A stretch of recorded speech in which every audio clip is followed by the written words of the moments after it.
इस कार्यक्रम के पुण्यार्जक हैं माता पिता श्रीमान रूपचंद जी जैन, श्रीमती कमला जैन, दिनेश जैन, रेखा जैन, दिवेश जैन, दिशा जैन, गंगवाल परिवार, प्रवासी मुंबई, निवासी ब्यावर।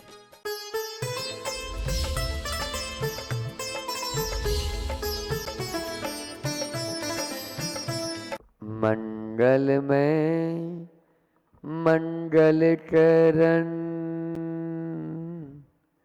वीतराग विज्ञान,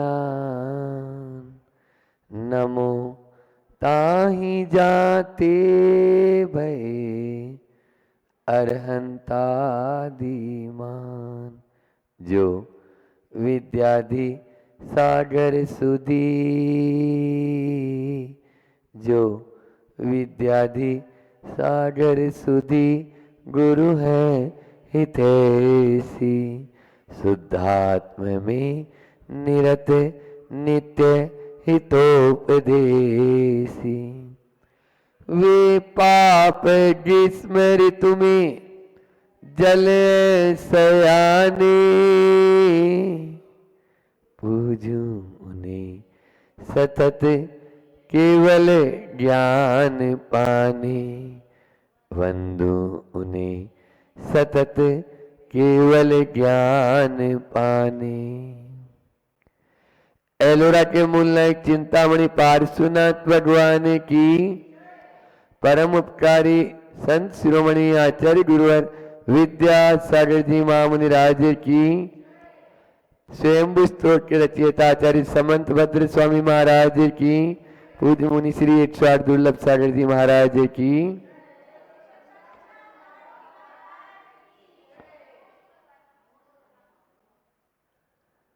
बाह्य आडंबर से दूर लेकिन आध्यात्मिकता से भरपूर, लौकिकता से कोसों दूर लेकिन दार्शनिकता से भरपूर आचार्य समंत भद्र स्वामी इस स्वयंभू स्त्रोत के माध्यम से, ये भी एक मान के चलो कि एस समंत भद्र स्वामी एस स्वयंभू स्तोत्र और फिर एस डैश डैश, फिर आप समझो, समझ में आ रहा है।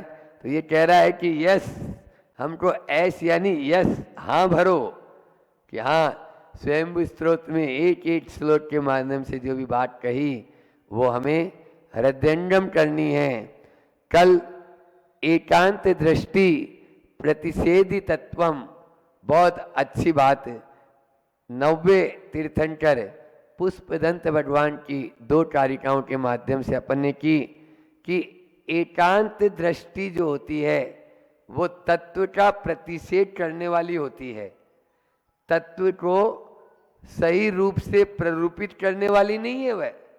वह हमें अतत्व की ओर ले जाएगी, क्योंकि तत्व का जो वास्तविक स्वरूप है वो अनेकांत से ही समझाया जा सकता है, समझा जा सकता है, एकांत से नहीं।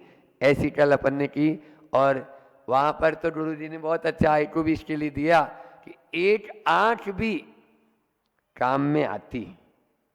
एक आंख काम में आती या नहीं आती? आती, ठीक है ना। एक आंख में कुछ हो जाए तो दूसरी आंख चालू है ना। पर एक पंख क्या, एक पंख क्या काम में आता है? बोलो, एक पंख से पक्षी उड़ सकता है? एक पक्ष कभी भी सही निर्णय की ओर नहीं ले जा सकता।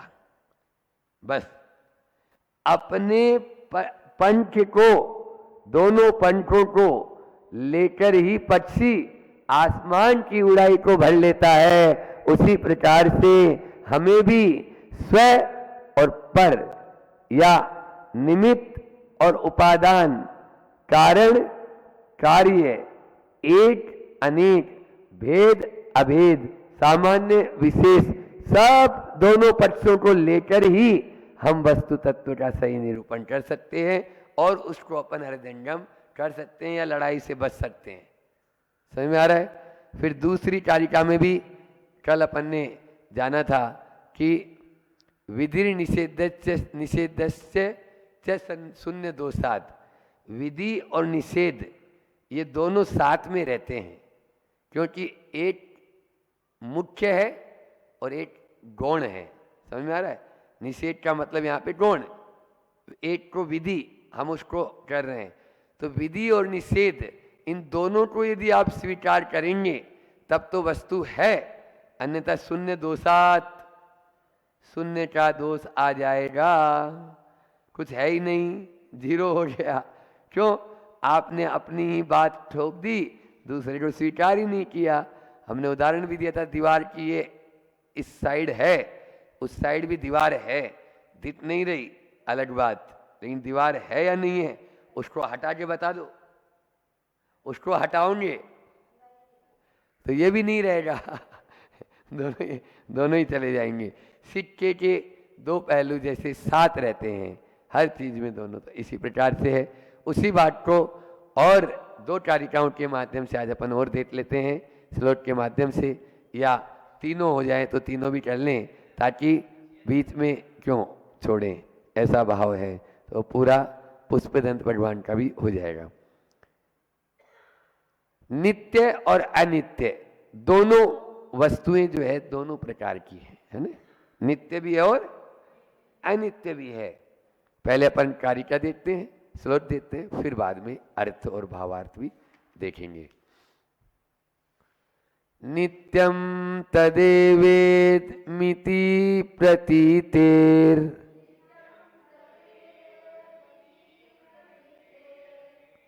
हाँ रैतक लेना है, और मिति दोनों ही ह्रस्व है।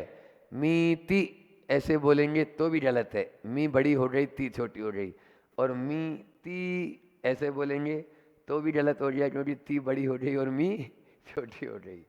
तो ह्रस्व को ह्रस्व बोलो और दीर्घ को, लेकिन क्या करें, राजस्थान वाले भी ऐसे ही ह्रस्व को दीर्घ बोलते हैं और दीर्घ को ह्रस्व, गुरु जी ने कई बार बोला। और मराठी में भी ह्रस्व को मुनि, वो मुनि मुनि लिखेंगे ही नहीं, मुनि ऐसे लिखेंगे वो, ठीक है ना? ह्रस्व को दीर्घ, दीर्घ को ह्रस्व होता ही है। नित्यम तदेवेत मिति प्रतीतेर, न नित्यमन्यत् प्रतिपत्ति सिद्धि,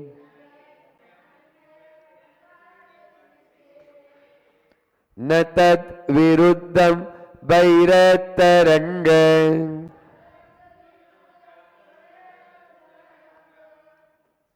निमित्त निमित्त निमित्त योजतस्थे। बहुत सुंदर कारिका है कि जो हमारे व्यवहार को और निश्चय को दोनों को पकड़ने के लिए इस एक श्लोक को पकड़ लो तो आपके दोनों पकड़ में आ जाएंगे। देखो क्या कह रहे हैं, हे भगवान इदम तदेव, यह वही है, आप वही हैं जो कल आए थे, है ना? मतलब यह वही है। इति इस प्रकार प्रतीते, प्रतीति होने वाले तत्व, नित्यम नित्य है। समझ में आ रहा? कल वाले महाराज जी आज हैं तो ये नित्य हो गया। लेकिन क्या कह रहे हैं, और अन्य प्रतिपत्ति सिद्धे, अन्य है इस प्रकार प्रतीति होने से, नित्यम न, नित्य नहीं है। आप कल वाले हैं क्या? कल वाले तो गए।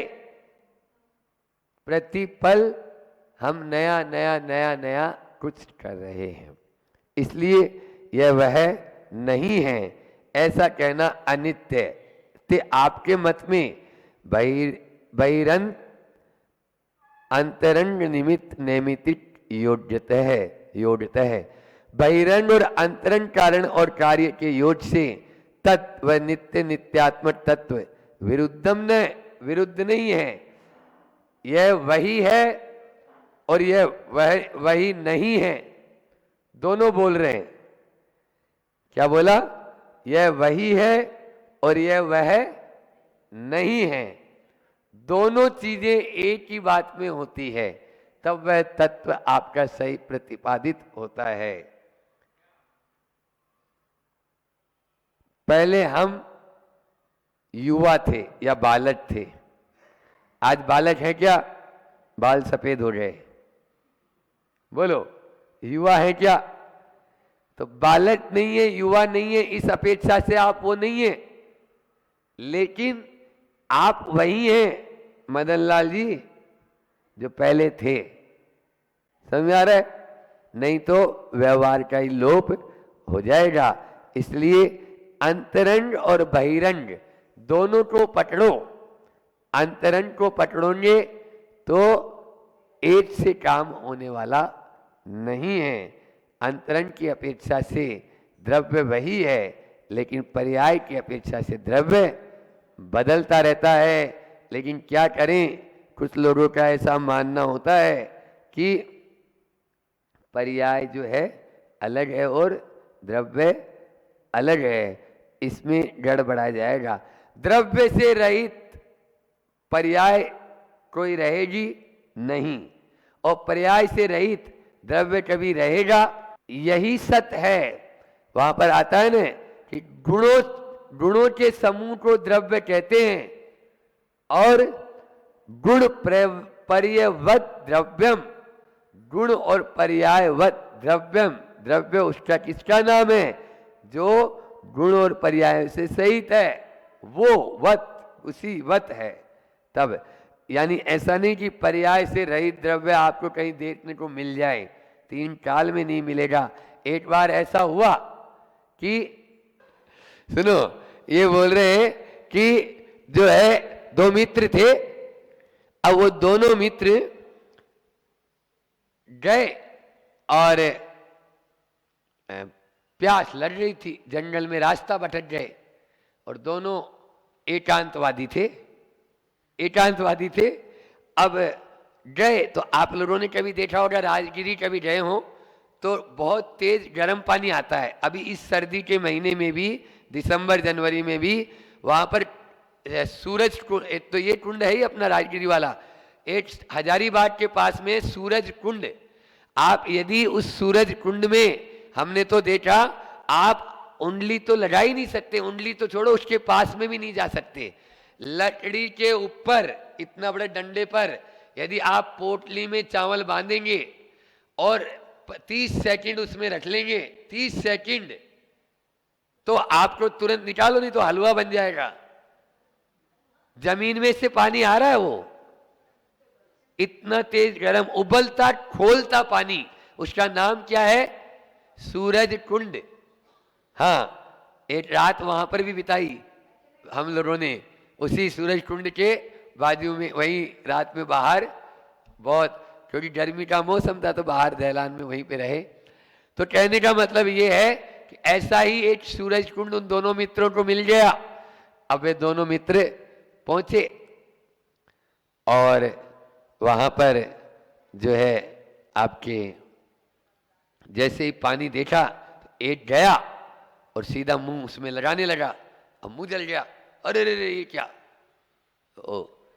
तो पहले तो देखा तो दूर से ही भाग रहा था, तो दूसरे ने बोला, अरे पानी तो त्रिकाल शुद्ध, त्रिकाल ठंडा होता है, त्रिकाल ठंडा है वो तो, पानी तो हमेशा ठंडा। पानी क्या? जल का स्वभाव शीतल है, इसलिए वो तुरंत गया और मुंह मारा, ये क्या हुआ? और भैया दूसरा जो है, अरे जो गर्म होता है वो पानी नहीं होता, और जो पानी होता है वो कभी गर्म नहीं होता, वो भी प्यासा बैठा हुआ। दोनों के दोनों प्यासे ही बैठे हैं, लेकिन पानी पी नहीं पाए। उनको ये नहीं मालूम कि भैया इसको दूसरे पात्र में ले लो और थोड़ी देर बाहर रख दो, शीतल हो जाएगा। इसलिए एकांत से यदि आप पानी को गर्म ही मानेंगे तो भी गड़बड़, और पानी को ठंडा ही मानेंगे तो भी गड़बड़, दोनों ही नहीं चलेंगे। ये दोनों हमारे ही जो है पर्याय और द्रव्य दोनों है। द्रव्य दृष्टि से वह जल है, लेकिन अभी उसकी पर्याय क्या है? गर्म है। उसको आप थोड़ी सी देर बाहर ले लो तो वो ठंडा भी हो जाएगा। आज के इंसान भी इसी प्रकार से है कि कहीं जन्म का सूरज उठता, कहीं जन्म का सूरज उठता, कहीं मरण की रहना। द्रव्य नहीं मरता है भैया, पर्याय बदलती है ना। बोलो है ना, बोलो है ना। द्रव्य नहीं मरता है भैया, पर्याय बदलती है ना। पर इस बात को यदि अपन शाश्वत अंगीकार कर लेंगे तो कभी भी दुख नहीं पाएंगे। इसका पद्यानुवाद भी बहुत अच्छा आचार्य भगवान ने किया है। वही रहा यह प्रतीत इस विद, तत्व अतः यह नित्य रहा। अन्य रूप ही झलक रहा है, इसीलिए नहीं नित्य रहा।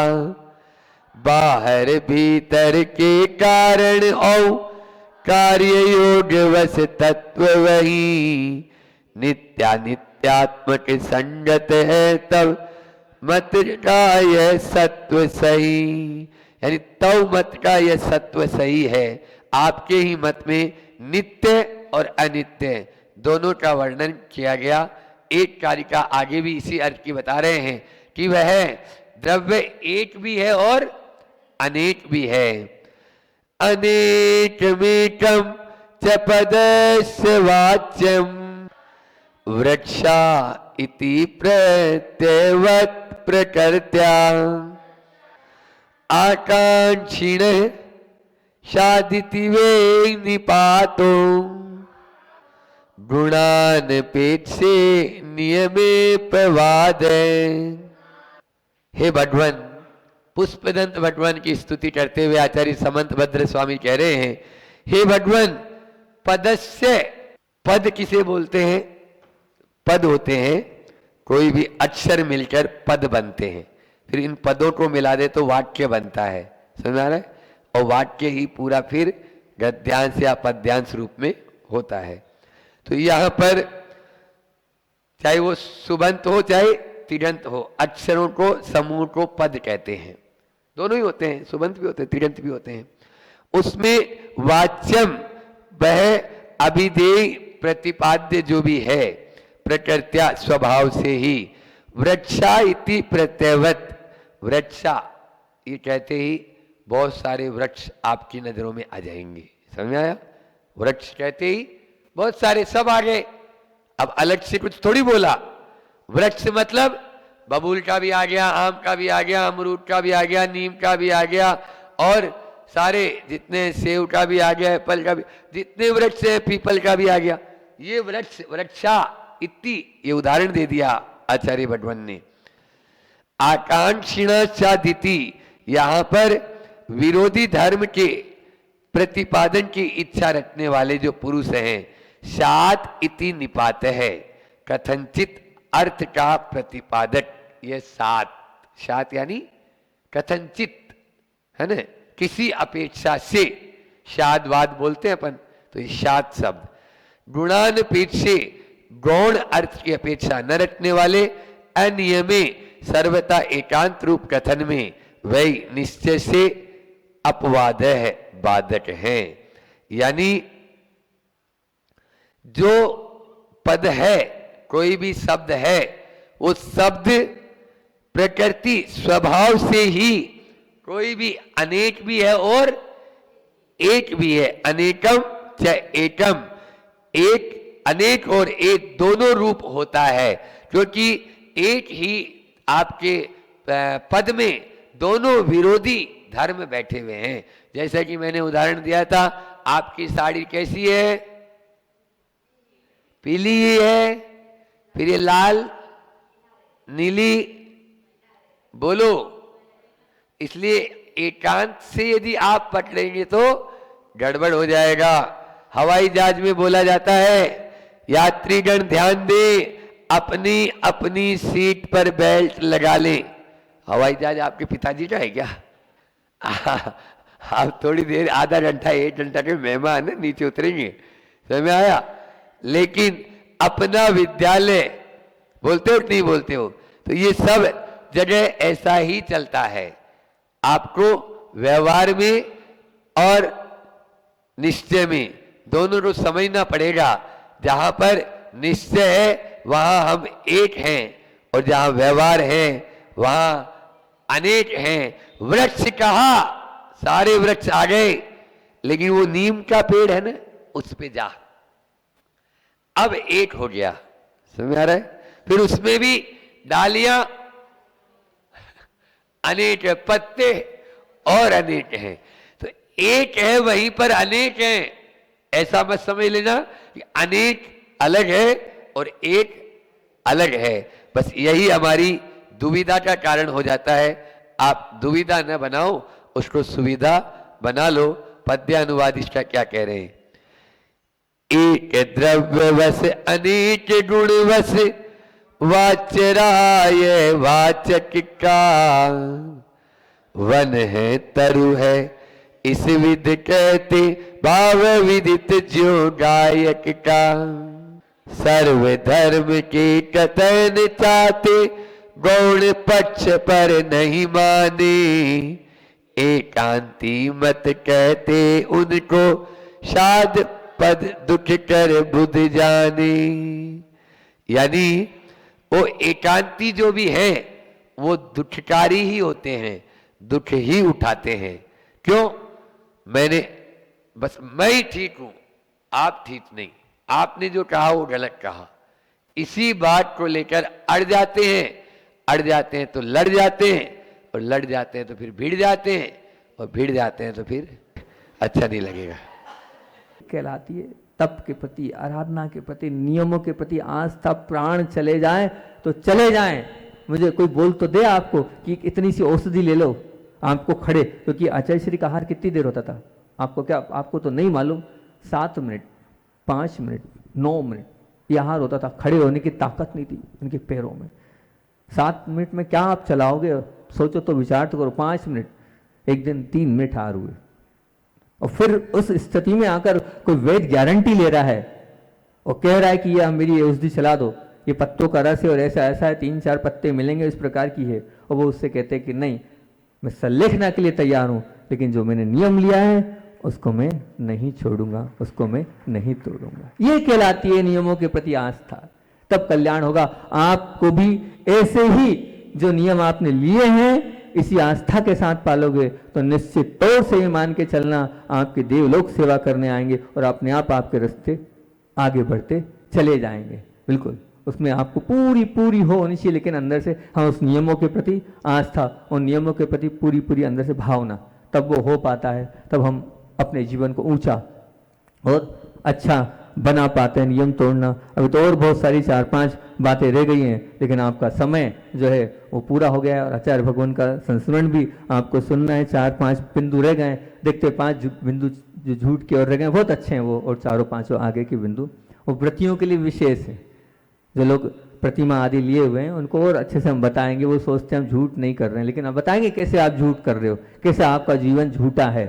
प्रतिमाओं को लेने के बाद भी व्रतों को निर्वाह करते हुए भी, और जो भगवान के भक्त बने उनको बताएंगे कि आप कैसे झूठा जीवन जी रहे हो। उस पर अपन कल चर्चा करेंगे। आचार्य भगवान की अपनी कल से अपनी श्रृंखला चालू हुई है। उनके जो बचपन के मित्र हैं, उन मित्रों की जो भाव जो उन्होंने पाया गुरुदेव के साथ बचपन में रह के, उनमें कल हमने मारुति भाई के विषय में आपको पूरा बताया है कैसे था। अब उनके एक दूसरे मित्र जो हैं वो हैं पुंडलिक, उनका नाम था पुंडलिक। वो क्या बोलते हैं और क्या कहते हैं, तो उन्होंने कहा है कि मैं अपने जीवन का सबसे पुण्यवान जीव मानता हूं कि मुझे आचार्य श्री जी के साथ रहने का अवसर मिला, उनके साथ मैंने वो पल बिताए, मेरा मित्र विश्वगुरु बना है। इस बात की मुझे अंदर से बहुत उत्साह है, क्योंकि वो कहते हैं, उन्होंने कहा कि हम बचपन से साथ रहे हैं, चाहे हम कोई भी महोत्सव हो, चाहे कहीं खेत पर भी भोजन करना जाना हो, हम साथ जाते थे। लेकिन जब जाते थे तो विद्याधर की चतुराई देखते थे हम। विद्याधर कोई भी अशुद्ध वस्तु नहीं लेते थे भोजन में, और उसके बाद वो तो ठीक है वो लेते नहीं थे, लेकिन उन्होंने कभी अपनी थाली में झूठा नहीं छोड़ा।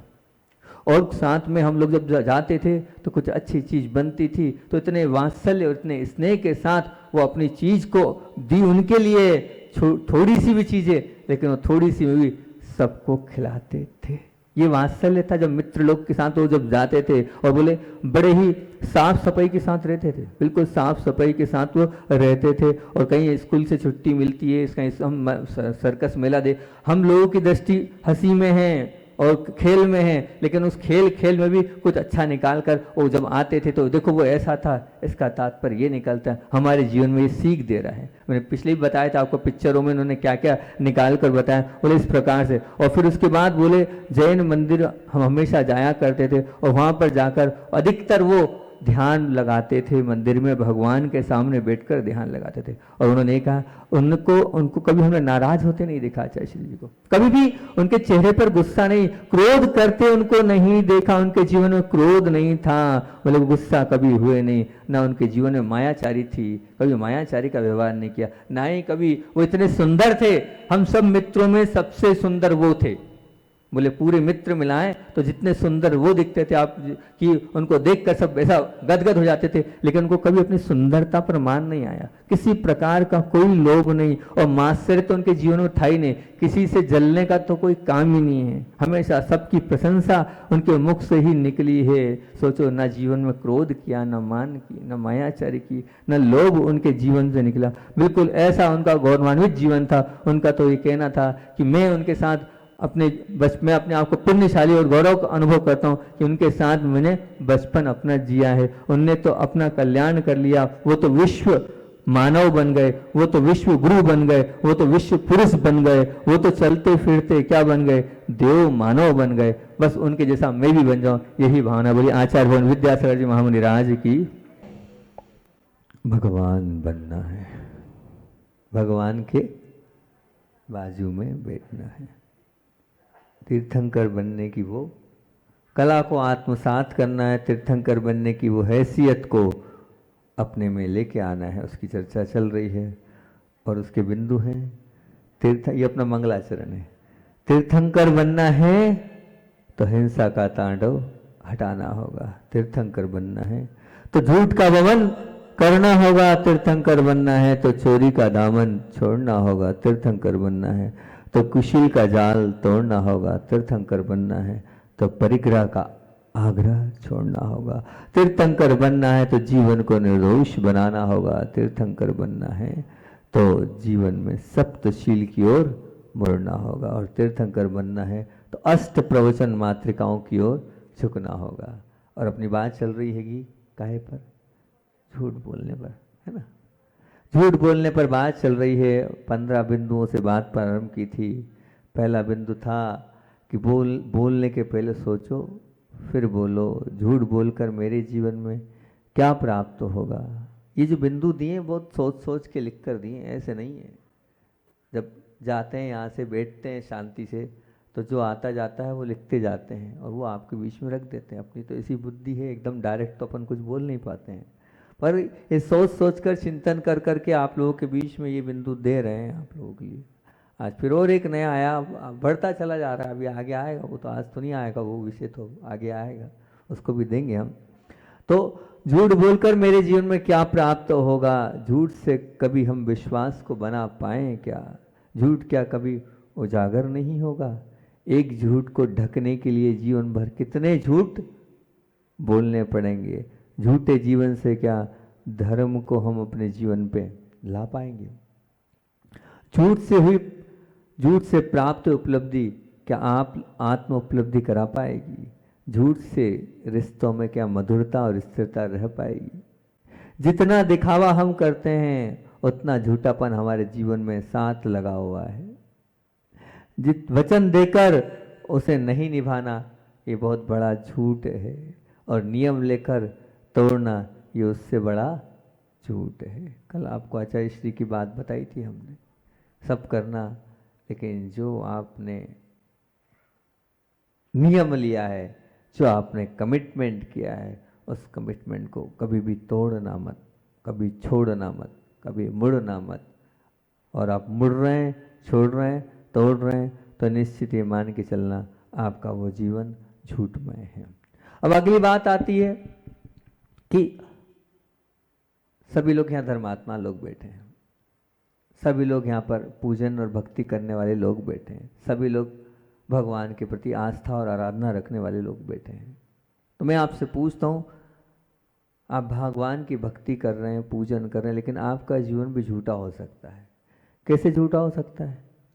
भगवान की भक्ति कर रहे हो और आप बोल रहे झूठा हो सकता है।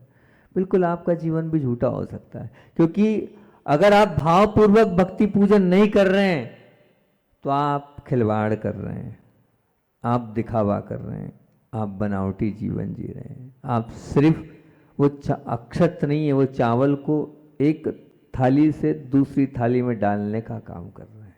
विचार करना, जब आप पूजन करते हो अक्षय पद प्राप्त है, अक्षतम निर्पामति स्वाहा, कभी अंदर से भाव होता है? नहीं होता है।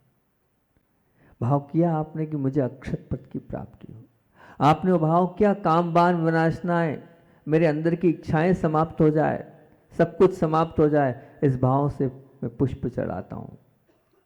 करा, जन्म जरा मृत्यु विनाशना है, जलम निर्पामते स्वा, ये भाव हुए, होने चाहिए। भली एक पूजन हो पर भाव पूर्वक हो, ऐसी पूजन हो जिस पूजन के माध्यम से, ऐसा कहते हैं कि जैसे एक स्नान करने के बाद एक तरोताजगी का अनुभव होता है, एक ऐसा लगता है कि हाँ फ्रेशनेस आ गई, ऐसी फ्रेशनेस आनी चाहिए भगवान की पूजन के पश्चात। वो फ्रेशनेस आ रही कि नहीं, वो मन में प्रशस्ता आ रही कि नहीं, और वो मन में प्रशस्ता और फ्रेशनेस कब आएगी? 10 पूजन करने से नहीं आएगी। 1 घंटे में 7 पूजन कर ली, 5 पूजन कर ली। जब हम घर पे थे तो वहाँ पूजन ऐसी होती थी, बिल्कुल आज ये है 7 होना 5 होना, और वो 1 घंटे में हो जाती थी। आधी पूजन ऊपर से चली जाती थी। क्या मतलब ऐसी आराधना करने का? क्या मतलब ऐसी भक्ति करने का? ये झूठ नहीं कर रहे हो अपने साथ। अरे जो लिखा है वो हमारे मन में उतरना तो चाहिए, हमारे भावों में प्रवेश तो करना चाहिए, आना तो चाहिए, तब तो मजा आएगा। नहीं तो आनंद ही क्या है? कोई मतलब नहीं, कुछ भी नहीं, कोई लेना देना नहीं, सिर्फ आपने पढ़ा है। वो द्रव्य पूजन है, वो द्रव्य ही मैं ये नहीं बोल रहा कर्मों की निर्जरा नहीं होगी, मैं ऐसा नहीं कह रहा कि बस आपका व्यर्थ समय चला गया। कम से कम आप यहाँ वहाँ से बचकर वहाँ तो लगे रहे, इतना तो बचे। लेकिन आप अभी पास नहीं हो पाओ, पास भी हो गए ठीक, कोई बात नहीं, आप डिस्टिंक्शन नहीं ला पाओगे। अगर डी लाना चाहते हो आप, अच्छे नंबर लाना चाहते हो आप, तो अच्छे नंबर लाने के लिए क्या करना पड़ेगा? भाव पूर्वक पूजन होनी चाहिए। अष्टकर्म दहनाय धूपम निर्पामते स्वा, ये भाव होना चाहिए, अंतरंग से उतरना चाहिए। महामोक्ष फलता फलम निर्पामते स्वा, ये होना चाहिए अंदर से, नहीं होता है। बिल्कुल इतना लोड, इतना सब कुछ रहता है, उन सब के बीच में हम अपने आप में आ ही नहीं पाते हैं, और ये सब भाव हम कर ही नहीं पाते हैं। आप करेंगे तो बड़ा आनंद आएगा। उसके साथ विनय पाठ का अर्थ इतना अच्छा है कि अगर विनय पाठ को आप अच्छे से पढ़ोगे तो उसमें आप भाव विभोर हो जाओगे। आचार्य श्री जी कहते हैं पूजन में भी स्वाध्याय है, पूजन में भी स्वाध्याय। एक एक लाइन को भावपूर्वक पढ़ोगे, अंदर तक उतरते पढ़ोगे तो वो आपका स्वाध्याय भी हो गया। आचार्य श्री कहते हैं पूजन में दान भी है। क्यों? क्योंकि उसमें आप द्रव्य सामग्री दे रहे हो। आपके कितने प्रकार के दान है, वो सब कुछ पूरे उसमें हो रहे हैं। स्वाध्याय भी हो रहा है, दान भी हो रहा है, तप भी हो रहा है। आप 1 घंटे तक खड़े हुए, आपका तप हो गया है, आप तप भी कर रहे हो, आपका आवश्यक भी हो गया है, आवश्यक भी आप पूरा कर रहे हो। सब होता है पूजन करने से। लेकिन होना कैसे चाहिए? भावपूर्वक होना चाहिए। छोटी करना, कम करना, लेकिन भाव पूर्वक पूजन करना, तो वो क्या रहेगा? आप सच्ची पूजन कर रहे हो। अगर भाव पूर्वक नहीं कर रहे हो तो झूठी पूजन है, बिल्कुल झूठी पूजन है आपकी। जो सामायिक पाठ है ना, और सामायिक पाठ को मैंने आचार्य भगवान को देखा है, कभी कभी कोई सी लाइन को वो 1 बार नहीं 4-4 बार पढ़ते हैं। एक लाइन को बार बार repeat, bar bar repeat.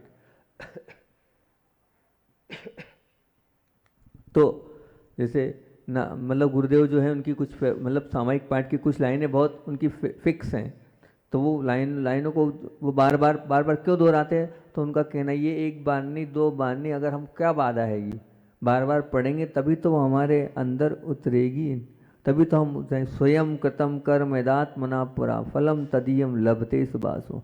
परेण दत्तम with लभते स्फुटम स्वयं कृतम कर्म निरर्थकम तदा निजाजितम कर्म विहाय देनो न कोपि कश्यापि ददाति किंचन विचार्यन्य मनिन मानस परो ददाति किंतु किंचन। ये जो 4 लाइनें गुरु जी की फेवरेट है, बार बार पढ़ते। क्यों? वो कहते स्वयं कृतम कर्म, मतलब मैंने किया है तो मुझे ही मिलेगा, दूसरा मुझे कुछ दे नहीं सकता है। ऐसी जो लाइनें, उन पर बहुत आपको गौर करना चाहिए और बहुत अच्छे से पढ़ना चाहिए। वो क्रीम कोटेशन है उस सामायिक पाठ का, तो वो क्रीम कोटेशन अल्टीमेट लाइन है, जो आपको लगे छू जाए अंदर के लिए, उसको बार बार पढ़ें। तो आज हम यही कहेंगे कि आप पूजन करना बहुत अच्छी बात है। अब पूजन को भावपूर्वक करना, और भावपूर्वक करने सबको कुछ अलग अलग, सबकी अपनी अपनी पसंद है ना, सबको अलग अलग लाइन कुछ पसंद आता आएगा। किसी का भी भोजन एक जैसा नहीं होता है ना, किसी को चावल पसंद है तो किसी को चावल पसंद नहीं है। तो इसी प्रकार से उस पूजन में हो सकता है कोई सी लाइन आपको पसंद आए, कोई सी किसी को पसंद है, लेकिन आप पसंद करें। आपको यही वर्क दे रहा हूँ मैं कि पूजन में आप कुछ ना कुछ पसंद करें, और जो लाइन पसंद करें उसको बार बार दोहराएं, और बार बार दोहराएंगे तो उन लाइन, वो आपकी आइडियल लाइन बन जाएगी, वो आपकी कैसी लाइन बन जाएगी कि पसंदीदा लाइन बन जाएगी, और फिर उसमें आपको बड़ा आनंद आएगा। ऐसी पूजन करने में आपको बहुत अच्छा लगेगा। तो मैं चाहता हूँ कि आप इस प्रकार से पूजन करें, भावपूर्वक पूजन करें, भक्ति पूर्वक पूजन करें, अंतरंग में जुनून होना चाहिए, तब वो आनंद आएगा। तब हम मानेंगे कि वो आपका, जब आपकी जो पूजन है वो सच्ची पूजन हो रही है और वो झूठी पूजन नहीं है। महाराज जी, आपने सीधी सीधी झूठी बोल दिया, इसलिए झूठी बोल रहा हूँ कि वहाँ लिखा है वो तो आपके भाव हुए ही नहीं। जो वहाँ लाइनें लिखी है वो भाव नहीं हुए तो झूठी नहीं हुई क्या पूजन?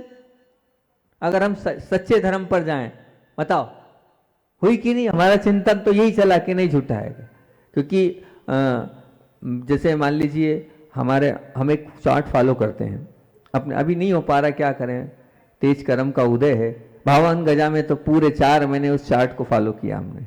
उस चार्ट में फॉलो अप ये होता था कि जैसे हम देव वंदना करने गए, अब देव वंदना में जो जो लाइनें लिखी है वो लाइनें झलक रही है कि नहीं। अगर नहीं झलक रही है तो अब नंबर कम होंगे। जैसे मान लो हम देव वंदना करने गए, 6 नंबर का पेपर है, हाथ जुड़े 1 नंबर, कायस्तर किया सांसों सांस से गिन कर बिल्कुल 27 1 नंबर। अब मान लीजिए भक्ति करी तो उस भक्ति में जो है 3 बार नमोस्तु किया आवर्त करके, उसका 1 नंबर। बैठ के अच्छे से किया बिल्कुल गवासन में भगवान को गदगद भाव के 1 नंबर। अब वो पाठ कर रहे हैं, पाठ में भाव जो है जा रहे हैं, जो लिखा है वो भाव जा रहा है तो 1 नंबर। ऐसा होता था। वो आजकल हमारा चार्ट फॉलो ही नहीं हो पा रहा है। तो वो जब चार्ट फॉलो करते अपनी गलती, हाँ यहाँ गलती हो रही है, हम नहीं कर पा रहे हैं, लेकिन जब भाव जब नहीं हुआ, मान लो नहीं हुआ, नंबर कम हो रहे हैं, तो क्या करना है? नंबर कम हो रहे हैं तो आप कर सकते हैं। मैंने मेरे जीवन में बहुत बार किया है प्रयोग, तो आपको बता रहा हूँ। अब मुझे लगा मेरे नंबर कम हो रहे हैं, फेल तो होना नहीं है, फेल नहीं होना तो क्या करना? डबल से देव वंदना कर लो।